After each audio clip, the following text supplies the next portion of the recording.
এতিয়া টাইম হ'লে 8:05 ৰাতি। তো এতিয়া মই আৰু মিষ্টাৰ এঠাইত যাম। তো ৰেডি হৈ লওঁ, ক'ত যাম গম পাওঁতে খাই থাকিব।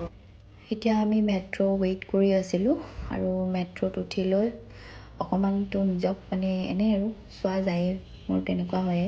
আৰু মেট্ৰ' ষ্টেচন পোৱাৰ পিছত মানুহজনৰ বোলে ভোক লাগিল, তেওঁ এটা বাৰ্গাৰ খাই ল'লে। আৰু এয়া হৈছে আনন্দ বিহাৰ ৰেলৱে ষ্টেচন। এয়া মেট্ৰ' ষ্টেচনৰ পৰাই ভিউটো মই দেখুৱাইছোঁ, খুব ধুনীয়া হয়। আৰু এয়া হৈছে আমাৰ গৌৰৱ। আৰু এইটো হৈছে আনন্দ বিহাৰ টাৰ্মিনেল। আৰু এইটো দেখিছে নহয়, এই ল'ৰাজনকে লগ কৰিব আহিছোঁ। কিয় আহিছোঁ গম পাব।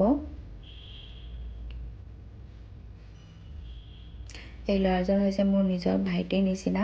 মোৰ মায়ে মৰমৰ টোপোলা এটা পঠিয়াই থাকে, তো তাকে নিব আহিলোঁ। আৰু তাক অকণমান চাহ তাহ খুৱাই অলপ কথা চথা পাতি আহিলোঁ। এয়া বেগটো দেখিছে নহয়, সি ইমান ধুনীয়াকৈ লৈ আহিছে। আৰু মোৰ মিষ্টাৰে বেগটো দাঙিব পৰা নাই।